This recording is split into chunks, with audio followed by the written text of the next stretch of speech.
Welcome into UGA Football Live with JC Shelton, where the dogs come to talk.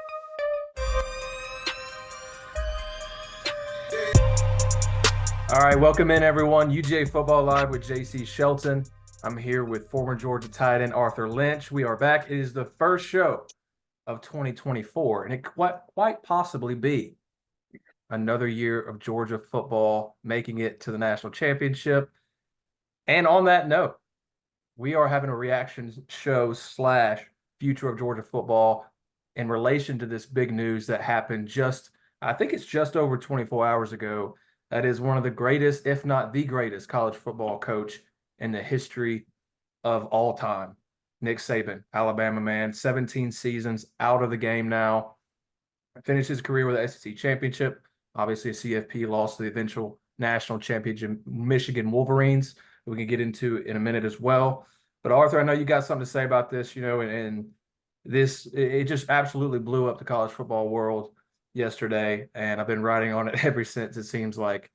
Arthur, what's your first thoughts on it, man? I know you got a lot to say. Yeah, man, I think for me, it's just the first thing that comes to mind when I think of Nick Saban is I think of just how transformative his career has been for the sport of college football, right? Like if you look beyond the wins and losses, and there's far more wins than there is losses, 7 national championships, something near I think close to 250 wins, not that many losses, a ridiculous amount of SEC championships titles, won natties at 2 different schools. I read a stat today on Twitter that if you played for 4 years, if you were a 4-year player or had a 4-year career at Alabama, you had at least 1 national championship ring. That's insane. But I think when I think about like when people use the term like greatest of all time, right?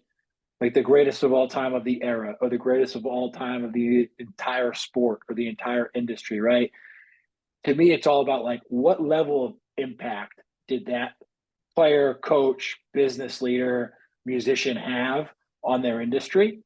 And you and I talked a little bit about it yesterday. I tweeted something about it. Like, I don't know another figure in American sports that has had as big of an impact on their sport in terms of how it changed based on their participation and how they define their era than Nick Saban, other than Michael Jordan, right? If you look at the NBA pre Michael Jordan and you look at the NBA to what it is today, like he was the catalyst that transformed the sport, right? There probably hasn't been a more transformative figure in basketball since Steph Curry, when he started throwing up like, Kobe Bryant courtside 2, half court shots, like they were free throws, right?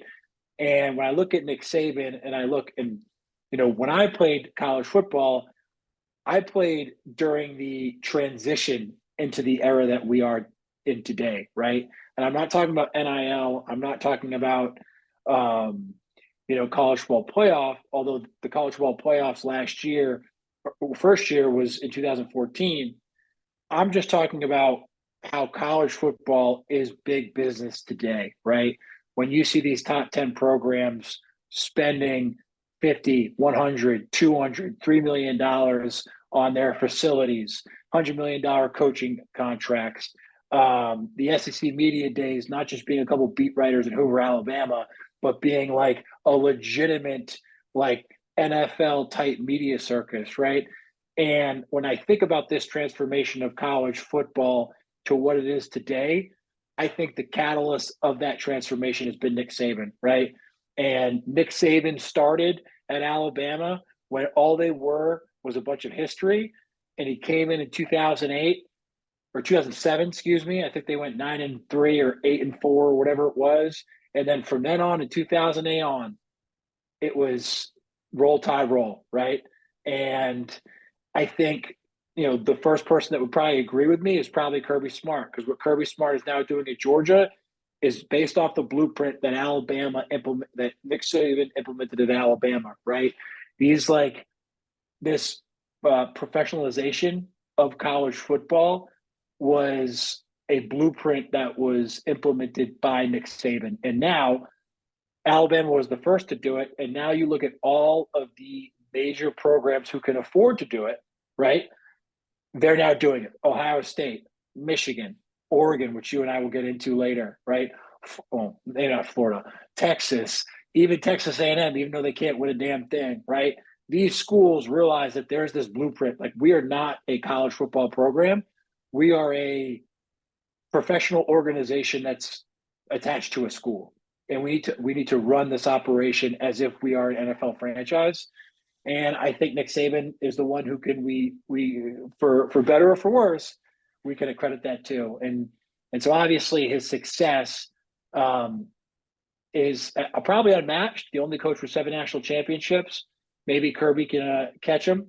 He's on pace to have a similar career, which is crazy to think about. But I think when you're talking about, the level of college football, the level in which they can aggregate talent on one team from a recruiting standpoint, man, I just think I can't say enough like positive things about Nick Saban. Now, you might not like what college football looks like today, but the fact is it was going to come this way eventually. And I think I'm glad that we had Nick Saban kind of guide us there, because I think he's a classy dude. I wish we would have beat him in 2012 and all the other years, but I think if you're going to have a worthy opponent, I'd rather it be Nick Saban than somebody else. Yeah, I liked a lot of points you brought up there. To me, I think my thought process first went back to the game you just mentioned, 2012. Because that reigns so heavily in my experience in Georgia football. Grew up a Georgia fan, of course, and ended up going to the school and what have you. But that really reigns true. And then obviously, as you move up in Nick Saban, Kirby Smart on that team, Kirby Smart goes on and uses that blueprint, like you said, at Georgia. But I really think, and what is that blueprint? I think it's the respect that he garnered and demanded from his program and his school, his administration. Give me free reign, give me this, and I'll give you championships. Right. And I think that's what Nick Saban had.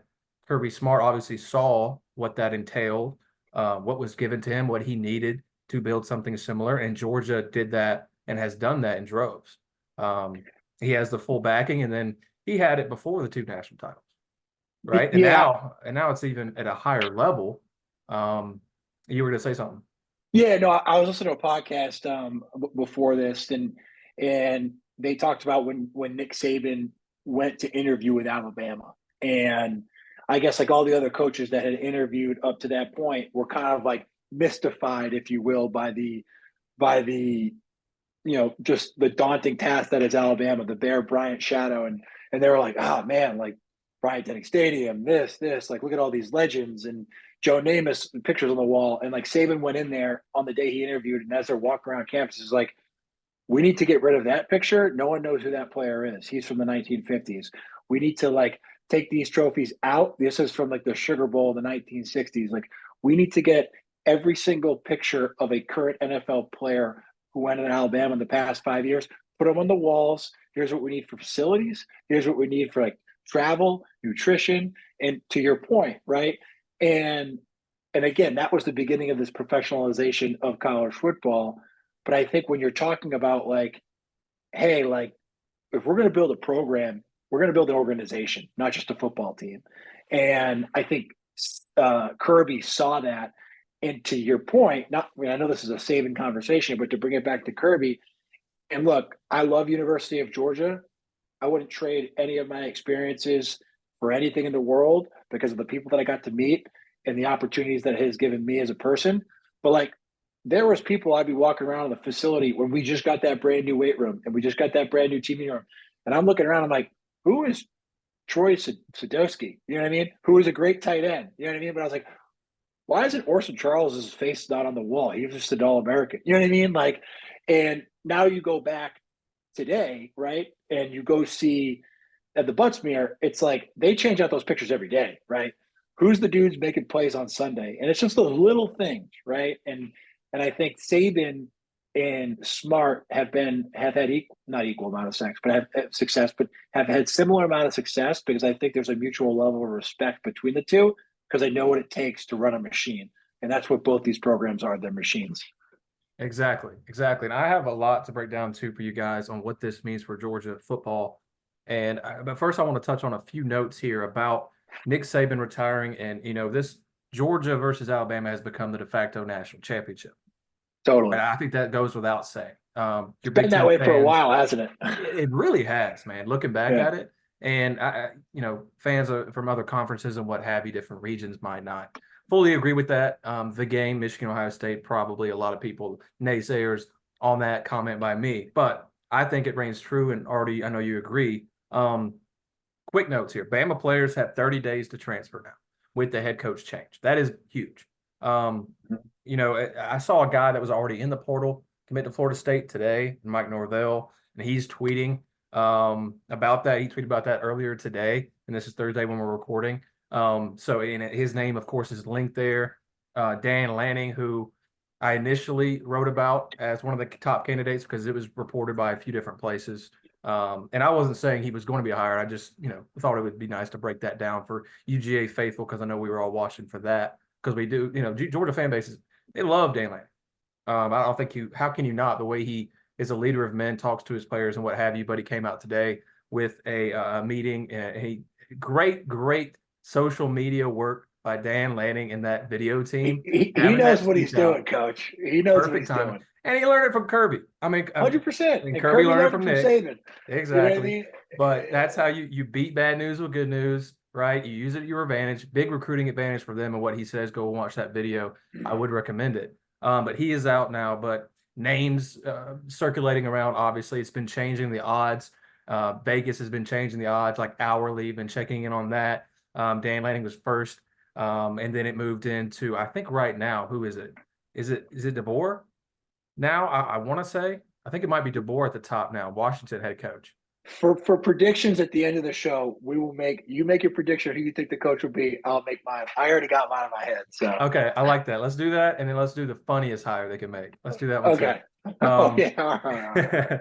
But another note here beyond the 30 days of transfer. So basically, programs can poach if they want. Players who have not started classes can opt out of their national letter of intent.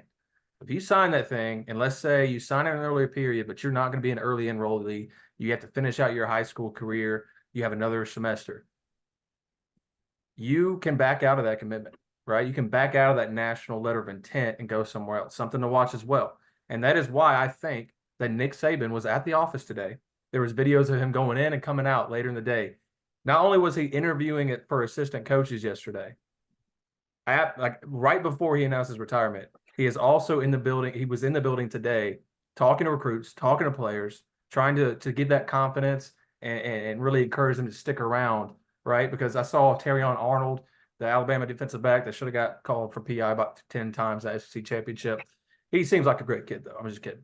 I saw him talking about it and how big this is for the players and the team as a whole. And he mentioned a few names, Caleb Downs. He mentioned Caleb Downs as, former Georgia big time high priority recruit. Georgia was trying to go after 5-star down there, and Georgia ultimately missed out.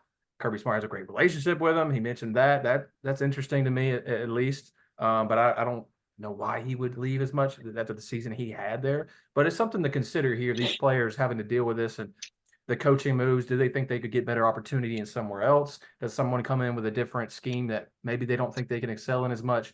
Just something to watch. There was a 5-star receiver that decommitted from Bama after the news, and Ryan Williams. He's rumored to go to Auburn now, which is funny enough.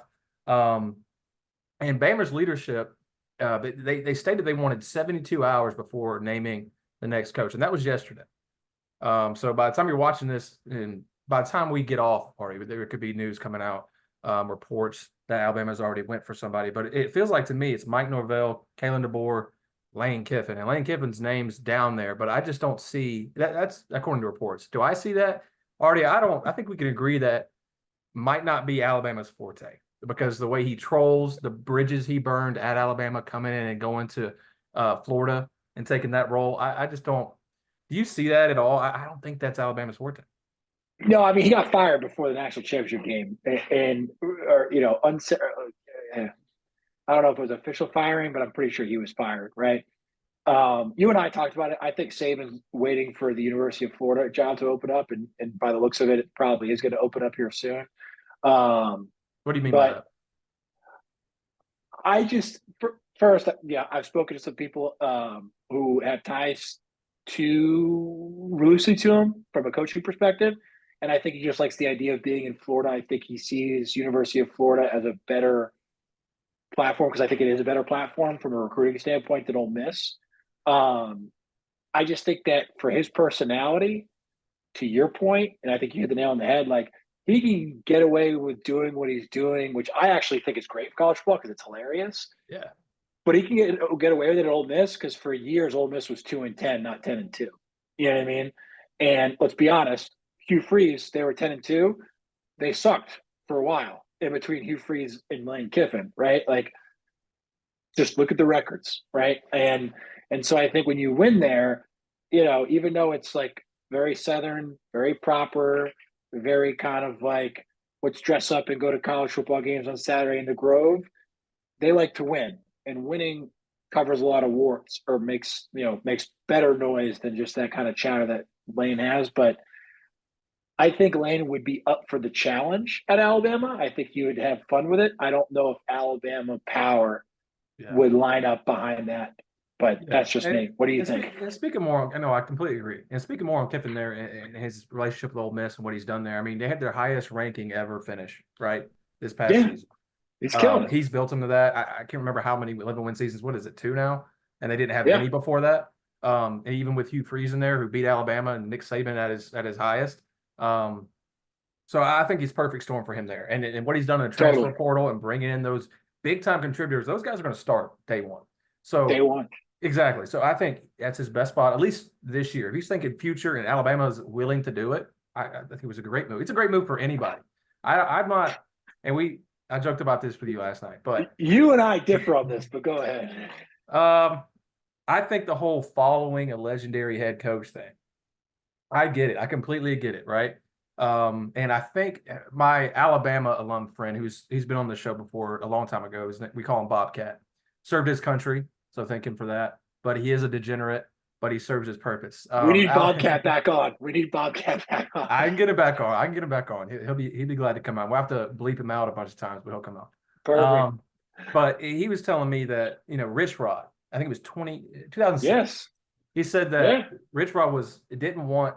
He ended up turning him down for West Virginia, I think it was, because of the culture there at Alabama and him having to follow Bear Bryant. I know it was way before that, but just the precedent he set, the way he won, and what have you. He thought that whatever he could do, it was still going to be under Bear Bryant. So I get that part. It makes sense. But to me, these guys got to have some confidence. They're going to get paid either way, baby. You can go fail at Alabama, go be an analyst at Georgia under Kirby Smart for a year, and then go get a head coaching job, go get a DC, OC job in the NFL, what have you. You're still going to be fine. I think it shows some gall, and you got to have some cojones to do that. And I like that mentality. I really do. Already, he's more on the don't follow legendary coach ride here. Look, I see what you're saying. And I think all of these coaches deep down have that competitive. You have to be like even Mark Richt, who people are just like, man, I wish Mark Richt would just like mother F some people. Mark Richt is one of the most competitive people I've ever met, right? You play him in pickleball, you play him in mini golf, like he will rip your head off and then he'll like bless you before you go to bed. Like that's just how he is. So all of these coaches are super competitive. But I think if you're looking at it from like a realistic perspective, right? Like the expectations at that place are so freaking high that like if you go 10-2, 10-2, you're on the hot seat.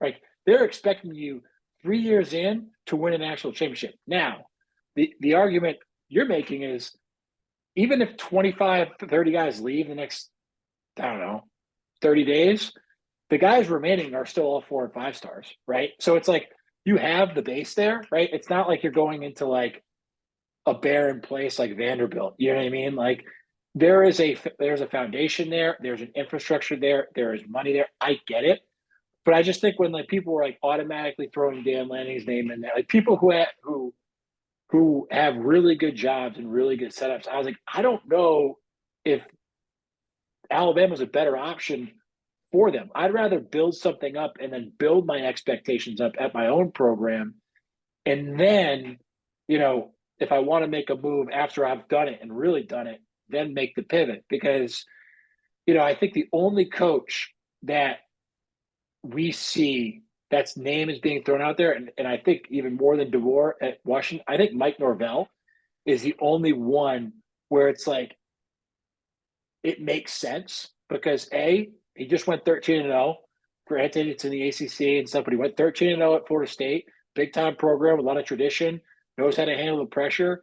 But it's like Florida State's a mess. They're like suing the ACC and this and that. Like, I think he looks at it and he's like, it's a risk. It's a risk to stay, and it's a risk to go. But at least if I go, I know I'm going to have everything aligned and in place, and the hostility and the volatility outside is just reduced at Alabama compared to Florida State. Yeah, and But plus you have Nick Saban they have to approve this apparently by the state because Alabama's a state.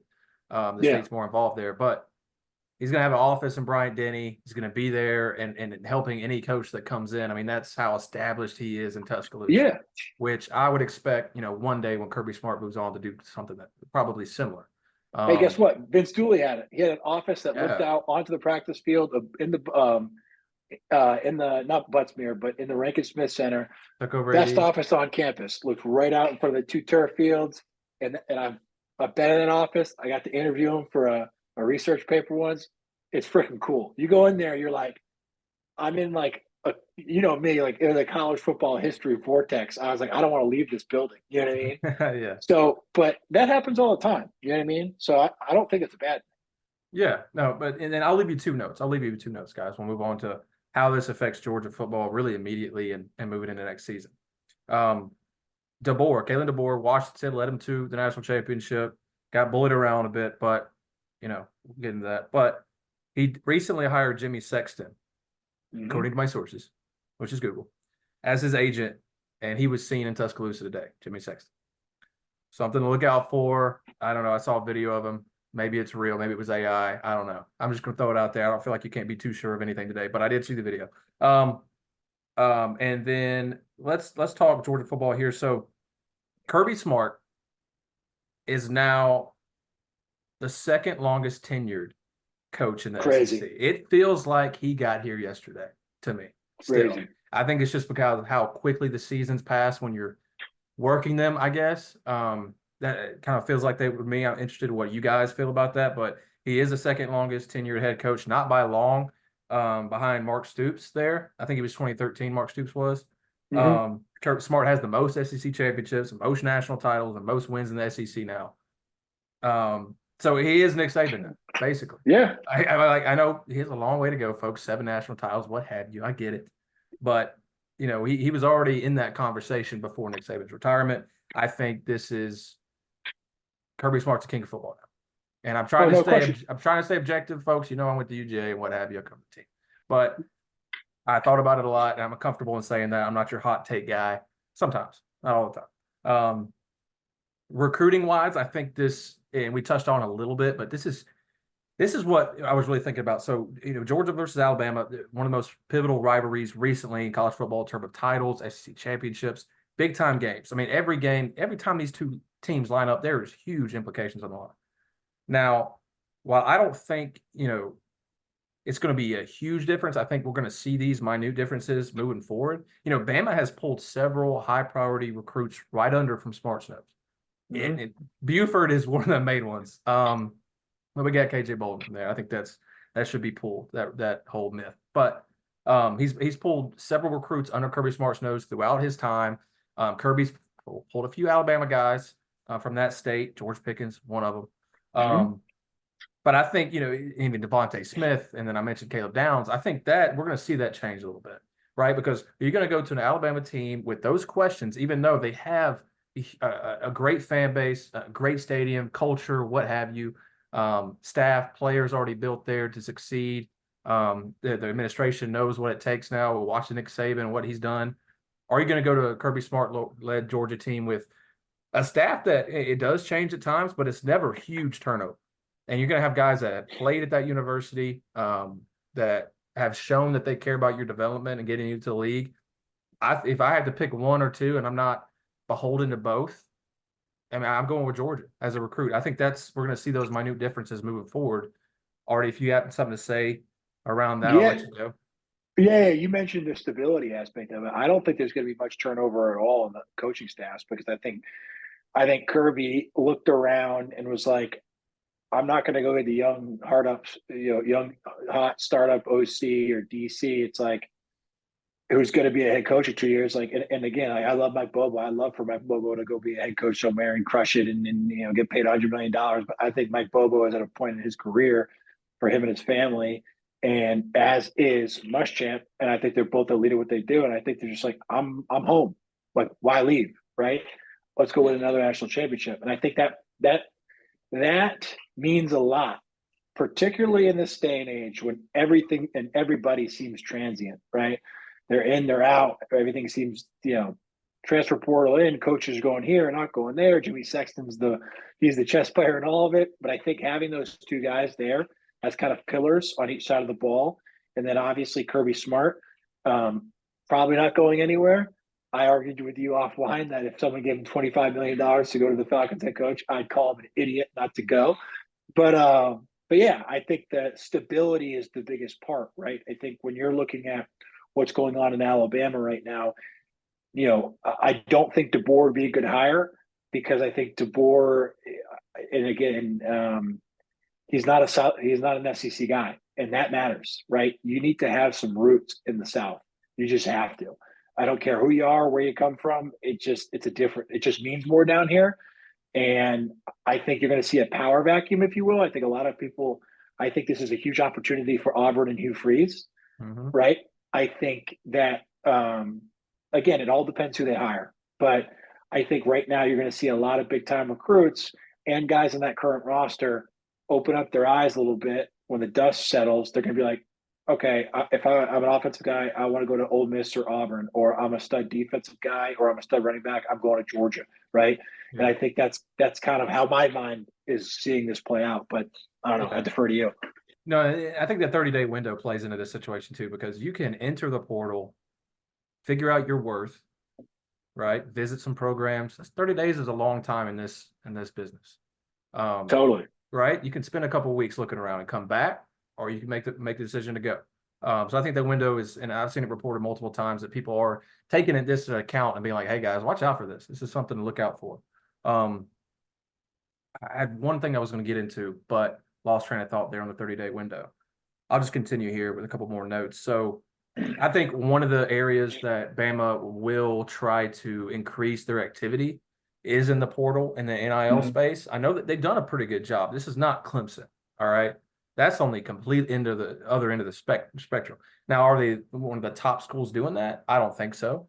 But they definitely have the money, they have the resources, and I think now they have a need to do that with Saban leaving, right? They need to offer some more and give some more incentive for these guys. So I think that will increase. So they know that they have to keep that talent pool coming for whoever comes in. Mm-hmm. That is also why, and I just mentioned them, I think Dabo and Clemson is out of this conversation. I'd be very 100%. surprised if he gets there because he's taken one player out of the transfer portal since 2019. That is incredible. If I'm a Clemson fan, I'm mad at that. If I'm just a Clemson fan with that's my team, that's my jam. I don't like that, right? Because then you see a season like you just saw. I know they ended the season on a 5-game win streak and finished top 20. That's probably the best thing after that 4-4 start you could have hoped for a Clemson fan. But you got to use the transfer portal. I mean, there are teams that are doing it. Your Alabamas, your Georgias, your Florida State. Oh my goodness, half that roster was transfer portal. Oregon, Washington, these Texas. I mean, they're all in the top 10, baby. Ole Miss, You Missouri. got to. You got to. Right? Yeah, no, exactly. So you're holding yourself back. That's why I think Dabo's out of this, even though he's a former Alabama receiver, was on the staff for like 8 seasons or something, or 9, I think. So I think he's out.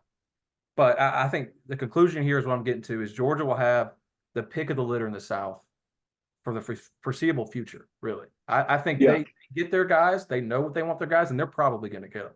Like there's going to be like a 90% rate on that. I'm thinking. That's where I'm at on it. Definitely in the state of Georgia. Look, you could see people kind of take jabs at Hugh Freeze. I don't underestimate that guy at all. I think he's probably the happiest man on earth today because not that he was afraid of Saban, he's beaten Saban straight up, but it's Auburn is the little brother to Alabama, and he's a great recruiter, and he sees there is a lot of talent in Alabama, not as much as there is in Georgia or Florida, but I think he sees all those recruits now in the state of Alabama. What was probably 75-25 yesterday is now 50-50 ball. You know what I mean? And I Yeah. think that, I don't know who's coming in Alabama, but I think Hugh Freeze could see a real shift in momentum. But Yeah. I think that fence in Georgia that Kirby always talks about is going to get higher and thicker, right? He's going to build a wall. Yeah. So the UGA machine just got a boost that it didn't need. I think, put simply. Well, it could Um, always need a boost, coach. it, It I mean, I'm not saying always. it couldn't, but I'll always did take it some need momentum. that? Did it need that to get back in the national title conversation and play No, for another one? Absolutely not. And that's the highest no. level, right? So I think that's what I'm alluding to there. It didn't We'll need take this any help though. to be Any back, of freebies. course. Yeah, I mean, Georgia faithful are definitely with you there, of course. Come on. On the one last thing I want to talk is on the field. So how does this Yeah. affect Georgia on the field? Talking next year, you have a visit to Tuscaloosa, September 28th. Kirby Smart, the Georgia Bulldogs, back to Alabama against someone not named Nick Saban. It's going to be crazy. From a storyline specifically standpoint, not going to be the same narrative, not as palpable, I would say. But does this mean this matchup will mean any less? But as far as the national is concerned, maybe a little bit just because of the 12-team CFP. So one of these teams can lose and still get in and make a run, right? But other than that, I think this is still going to be a huge matchup. When you look at the returning talent, coaching staffs, overall record in the SEC, UGA's SEC championship lock, right? Even though with visits Bama to Bama, Texas, and Ole Miss to me, they're SEC championship lock to me. You looking at this and what Georgia has coming back, they were already favored to win the national championship, and the only thing that stood in Georgia's way has been Alabama. Well, look. Let's talk national championships, SEC championships where you lost, you couldn't go Yeah, man. Trust to the me. You court. gotta tell me. I mean, it's Yeah. man. I mean, I don't want to put the expectations so much more, but I think it is. It has to be just a tad bit more than it was on Tuesday for Georgia's 2024 chances at really SEC championship and a natty appearance. That's my 2 cents, Coach. Yeah. No, I'm with you. I'm with you. In look, code the expectations game, like what we see as rational expectations now as Georgia, let's just call ourselves fans because it's we are. We're both alum, so it's okay. We could be homers. Totally different expectations than when I was there. Total different expectations than what they were 6 years ago, right? Mhm. As soon as we won that national championship, expectations changed. And the way he has built this machine in similar fashion to what Saban did, is like it's okay that those expectations are what they are now because the program is built to meet those expectations year in and year out, right? Um, the thing I don't think it's going to be Alabama in the championship game next year. Personally, I think they're going to take a huge step back. I think people are discrediting Nick Saban as a coach, as a recruiter, as a motivator, as a CEO, right? And and personally, the reason why I'm kind of sad to see him go is someone that grew up a Boston Red Sox fan, right? Like I said, I hated the New York Yankees. Deep down, I love the Yankees because they were so easy to hate, right? And like to me, that's kind of like the Alabama. It's like we need Alabama in college football only if it has Nick Saban because it's like they're the target. They're the person we're going after. Unfortunately, or fortunately, I think we are now that, right? I think Georgia will now take that role. We are the kind of the King Kong, right? We're the guy that people need to take down. But I think Georgia is set up for long-term success, particularly now that there is a vacuum from the vacancy that Nick Saban just left, right? Because like even if you look at Texas or Auburn or any of these other big time programs. Like Michigan's about to be in shambles, right? I love Michigan this year. I hate them next year, right? Like Something to note here, and this is the really most unfavorable odds I've seen. Biggest spread is Harbaugh is minus 170, right? So you're betting 100, you're winning $70 for Jim Harbaugh to go to the Chargers. Like that's pretty telling to me. yeah, oh yeah, he's gone. He's gone. And So so I think there's no Texas is to me because I don't know what's going on with Ryan Day and Ohio State. To me, Texas is probably the next program yeah. that is primed to make a jump, but they're 5-6 years behind where Kirby and them are. Yeah, I think, and that's one of my last points before we can get on a little predictions here for Alabama's Yeah. head coach, and then the funniest hire was, my SEC championship lock quote I just made for Georgia, and I'm not considering just Alabama here. I was considering Texas, Ole Mm-hmm. Miss, right? Those teams who had a great end to their season. Really, Texas as a whole, Ole Miss came back strong. I know they got killed by Georgia, but the players they added, Lane Kiffin, I expect him to stay. And they have Jackson Dart coming back. And they lost Quinshon Judkins, but they got another good running back in as well in the portal. I think them navigating this SEC conference that's expanded with Oklahoma and Texas, and for both teams, Texas having to navigate as well. They're not used to it. They don't. You see exactly. You know this better than absolutely it's a gauntlet, anyone, dude. right? Exactly. So that's what I'm kind of banking on as a part of my take and my thought process there for you guys is, can they navigate it? Now they very well way. Sarkisian knows. Sarkisian, has been in there, but has he been the head guy? No. Lane Kiffin's he's got his feet wet already. We'll see what he can do. But I just, if I'm banking on anybody to navigate that schedule, which Georgia's done so well, obviously 29 games in a row, it's Kirby Smart, the Georgia Bulldogs. Exactly. So that goes in my process as well. To that point, right? And just to paint a picture, and I know fans here understand the SEC is the best, but just to paint a visual, this is from a coach that has coached in the ACC, SEC, and at the NFL, right? And a guy that I know and I've spoken to and have talked to about this very thing. And when he was in the SEC for years, and he was at the ACC, and then he went to the NFL, he and I were just kind of shooting the shit one time, just catching up, seeing how life was. And I was like, what was the biggest difference between all three? And he was like, there's NFL talent all over the ACC, and I think, and not I think it was the Big 12. He was like, there's NFL talent all over there. Don't get me wrong, right? Patrick Mahomes played in the Big 12, and so on and so forth. All these different players, because like you can show up 6 out of like 11 Saturdays in the ACC or Big 12 and kind of sleepwalk for 2.5, 3/4. But if you're one of like the 3 teams that has like good enough talent, you can wake up halfway through the third and win the game. He was like, there's nothing that's as close to an NFL schedule than playing in the SEC. He was like, besides Vanderbilt, and Vanderbilt, we love you. We love that you keep the academic rankings to the top. Baseball, baby. Keep doing what you're doing. But he was like, SEC and the NFL are comparable in terms of the rigor of the schedule. And so to your point, right, when you're talking about what team has the talent, has the depth, and has the coaching staff with the wherewithal to go start from a game one to, think about it now, if you win all of your games to the national championship, I think that's going to be 16 games, maybe 17, because you're talking about 12 in the regular season, right?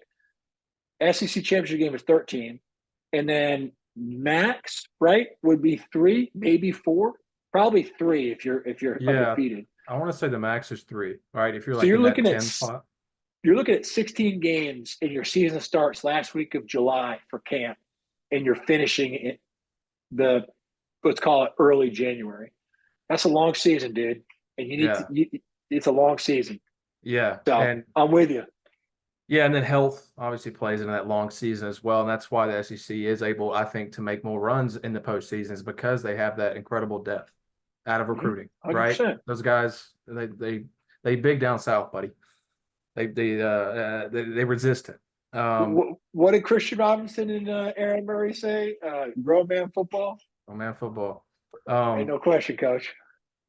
So let's get into our predictions. We'll get out of here. Okay. I like Kalen DeBoer. Just the recent news All right. today, and we could be sitting here recording and he's already been named out. But I'm gonna go with Kalen DeBoer. And then my second here, man, I don't know. I don't think Mike Norvell. I don't think he'll garner it, man. I'm gonna go. Let's go Lane. I don't know. Okay. I'm not really confident on the number twos there, but Kalen DeBoer. And for those of you who have realized that we didn't talk about Glenn Schumann, it's because Glenn Schumann has no head coaching experience. No, I don't think, even though he's a former Bama staffer and he's a great defensive mind, linebackers coach, he hasn't had the experience, and I don't see Alabama doing that. But no, you can't bring a coordinator to get chewed up, spit out, dude. A co-defensive coordinator too. It's not even like he's running the entire show. And plus, he's a co-defensive coordinator because Kirby Smart, right? Yeah. I mean, yeah. And I like Glenn, but no. But I digress. What?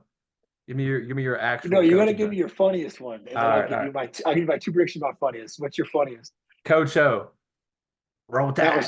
That was my number two. All right, that's a good one. He's coming. Right. He's coming for your women too when he comes into Tuscaloosa. No question. Coach O's coming. Yeah. So Urban Meyer is my pick for who I think they're going to come over the top with. I think they're going to come over with Urban Meyer. They need someone who has a delusional level of confidence that thinks that they're better than Nick Saban. There is no one with more delusional confidence than Urban Meyer. They need someone that they know can build to recruit at the highest level. Urban Meyer can do that. And then 3, they want a proven head coach. Urban Meyer has won 2 national championships. The only way Urban Meyer can get the stink off that Jacksonville shitstorm, which he created and he stirred up himself, is by becoming the first Division I football coach ever to win a national championship at 3 different schools. And I think he thinks in his mind, and which is probably true, that he could do that in 2 to 3 years with the current roster that they have in Alabama. So that's my hot take, baby. That's my first prediction. All right. And his name was getting floated around for Nebraska and Michigan State, but his ego is massive now. I'm just saying, his age is probably Jimmy Sexton too. My second one is Mike Norvell. We already talked about why. I just think that I don't think Florida State is the program that they think they are. I know historically they could say that they are. You look at their all-time wins and this and that. I think their board of regents, their donors are not aligned, right? I think that they don't have deep pockets that a University of Miami or University of Florida do. So I think they're probably third in their own state from a donor alignment perspective. And I just think it's a hot mess, this kind of lawsuit and threatening to leave the ACC with no, quite frankly, home, right?